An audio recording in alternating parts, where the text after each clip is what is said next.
Hello friends, ഇന്ന് നമ്മൾ കുട്ടവഞ്ചി safari explore ചെയ്യാനായിട്ട് പോവാണേ.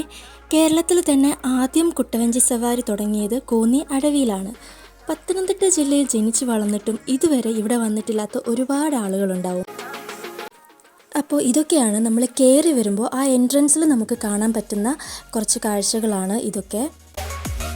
അടവി bowl boat centre Konni eco tourism എന്നൊക്കെ പറഞ്ഞിട്ടൊരു ബോർഡൊക്കെ ഇവിടെ വെച്ചിട്ടുണ്ട്. ഇതാണ് ടിക്കറ്റ് കൗണ്ടർ. ഇവിടെ നിന്ന് നമുക്ക് ടിക്കറ്റ് എടുക്കാൻ പറ്റും. ഒരു കൊട്ടയ്ക്ക് 600 രൂപയാണ് റേറ്റ് വരുന്നത്. 600 രൂപയിൽ 4 അഡൾട്ട്സിനും ഒരു ചൈൽഡിനുമാണ് കയറാൻ പറ്റുന്നത്. അപ്പോൾ നമ്മൾ അവിടുന്ന് ടിക്കറ്റൊക്കെ എടുത്തു ഇങ്ങനെ പോവുകയാണ്. അപ്പോൾ പോകുന്ന വഴിക്ക് ഒരു സൈഡിലായിട്ട് അവരിങ്ങനെ ഗാർഡനൊക്കെ സെറ്റ് ചെയ്തിട്ടുണ്ട്. വളരെ ബ്യൂട്ടിഫുള്ളായിട്ടുള്ളൊരു ഗാർഡനാണ്.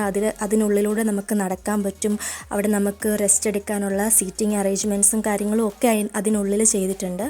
ഒരു പ്രത്യേക ഒരു ഫീലാണ് ഈ ഒരു വഴിയിലൂടെ നടക്കുമ്പോൾ ഒക്കെ നമുക്ക് കിട്ടുന്നത്. ഭയങ്കര നമുക്കറിയാമല്ലോ, ആ ഒരു നേച്ചർ ഫ്രണ്ട്ലി ആയിട്ടുള്ളൊരു സ്ഥലത്തൂടെ നടക്കുമ്പോൾ കിട്ടുന്ന ആ ഒരു പോസിറ്റീവ് വൈബ് എത്രത്തോളമാണെന്ന്. അപ്പോൾ അങ്ങനെ ഞങ്ങൾ നടന്ന് ആ വഴിയും അതൊക്കെ ആസ്വദിച്ച് ഇങ്ങനെ നടന്നു.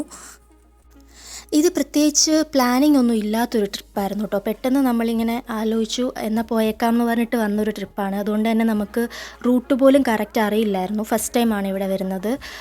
ഞാൻ ഇതിനടുത്തുള്ളൊരു കോളേജിൽ തന്നെയാണ് ഞാൻ പഠിച്ചതും. പക്ഷേ എന്നിട്ട് പോലും എനിക്കിവിടെ വരാൻ പറ്റിയിട്ടില്ല, ഞാൻ വന്നിട്ടില്ല. എന്തായാലും വരുന്ന വഴിക്ക് കുറച്ച് ഏരിയാസൊക്കെ രണ്ട് സൈഡിലും കാടിനുള്ളിലൂടെയുള്ള റോഡിലാണ് നമ്മൾ വരുന്നത്.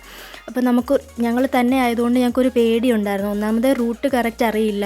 അവിടെ എത്തിയപ്പോഴേക്ക് റേഞ്ച് ഒന്നും കിട്ടുന്നില്ലായിരുന്നു. അപ്പം അതുകൊണ്ടൊരു പേടിയൊക്കെ ഉണ്ടായിരുന്നു. അതിൻ്റെ കൂടെ ബോർഡ് കണ്ടു, വന്യമൃഗങ്ങൾ റോഡ് മുറിച്ച് കടക്കാൻ സാധ്യതയുണ്ടെന്നുള്ള ബോർഡ് കൂടെ കണ്ടപ്പോഴത്തേക്ക് സമാധാനമായി. അപ്പോൾ ഞങ്ങൾ തിരിച്ച് പോകണോ അതോ നേരെ പോകണോ എന്നൊക്കെ ആലോചിച്ചു. പിന്നെ റോഡിൽ കണ്ട കുറേ ഓട്ടോച്ചേട്ടന്മാരുടെയൊക്കെ വഴി ചോദിച്ചിട്ടാണ് ഇവിടെ വരെ എത്തിയത്. എന്തായാലും വന്നത് വേസ്റ്റായില്ല. അത്രയ്ക്ക് നമുക്ക് എൻജോയ് ചെയ്യാൻ പറ്റിയിട്ടുണ്ട്. അങ്ങനെ ഞങ്ങൾ കൊട്ടയിൽ കയറി. ഈ കയറുമ്പോഴും ഇറങ്ങുമ്പോഴും ചെറിയൊരു പേടി തോന്നിയായിരുന്നു, അത് മാത്രമേ ഉള്ളൂ കേട്ടോ. അല്ലാണ്ട് വെള്ളത്തിൽ പോകുമ്പോൾ നല്ല നമുക്ക് നന്നായിട്ട് എൻജോയ് ചെയ്യാൻ പറ്റും. ആ ചുറ്റും കാണുന്ന കാഴ്ചകളും ആ ഒരു കാടിൻ്റെ കുറച്ച് കാഴ്ചകളും അങ്ങനെയൊക്കെ വെള്ളത്തിൽ പോകുമ്പോഴൊക്കെ നല്ലൊരു രസമുള്ളൊരു ഫീലായിരുന്നു. പിന്നെ മരത്തിലിരുന്ന് കുറേ കുരങ്ങുകൾ വഴക്കിടുന്നത് കണ്ടു. പിന്നെ ഒരു മലയണ്ണാനെ കണ്ടു.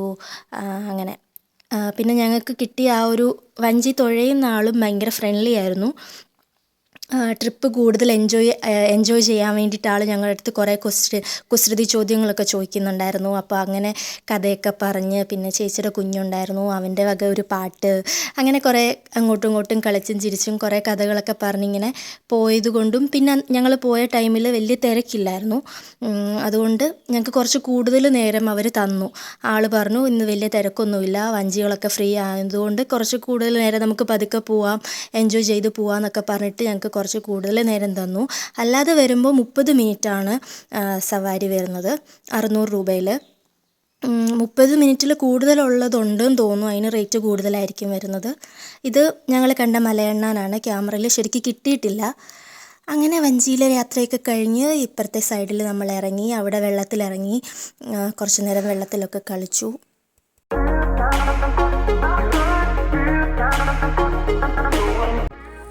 ഇവിടെ നിൽക്കുമ്പോൾ ആ ചുറ്റുമുള്ള കാഴ്ചകളൊക്കെ കാണുമ്പോൾ നമുക്ക് കിട്ടുന്ന ആ ഒരു സന്തോഷവും ആ ഒരു പോസിറ്റീവ് വൈബും ഒക്കെ ശരിക്കും എക്സ്പീരിയൻസ് ചെയ്യേണ്ട കാര്യം തന്നെയാണ് കേട്ടോ. ഇതുവരെ പോയിട്ടില്ലാത്തവരാണെങ്കിൽ ഉറപ്പായിട്ടും പോകാൻ പറ്റുന്നവരാണെങ്കിൽ ഉറപ്പായിട്ടും പോകണം. ഈ വെള്ളമൊക്കെ ഭയങ്കര നല്ല ക്ലിയർ ആയിട്ടുള്ള വാട്ടർ കേട്ടോ, നല്ല തെളിഞ്ഞ വെള്ളമാണ്. അതിനടിയിലെ ആ കല്ലുകളൊക്കെ നമുക്ക് നല്ല ക്ലിയർ ആയിട്ട് കാണാൻ പറ്റുന്നുണ്ടായിരുന്നു. അതുപോലെ തന്നെ ഫോറസ്റ്റ് ഏരിയ ആണല്ലോ, അപ്പോൾ നമുക്ക് നല്ല പ്യുവറായിട്ടുള്ള ഫ്രഷ് എയർ ധാരാളം കിട്ടുന്നൊരു സ്ഥലമാണിത്.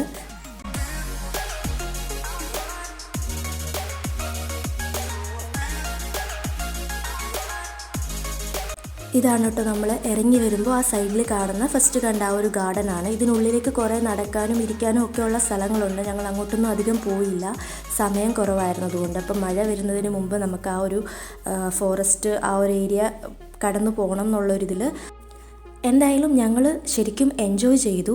ഫാമിലിയായിട്ടും ഫ്രണ്ട്സായിട്ടും ഒക്കെ വന്ന് എൻജോയ് ചെയ്യാൻ പറ്റുന്നൊരു ബെസ്റ്റ് സ്പോട്ടാണിത്. പോയിട്ടില്ലാത്തവരെന്തായാലും ഒന്ന് പോകണം. അപ്പോൾ അത്രയേ ഉള്ളൂ. Tata, bye bye.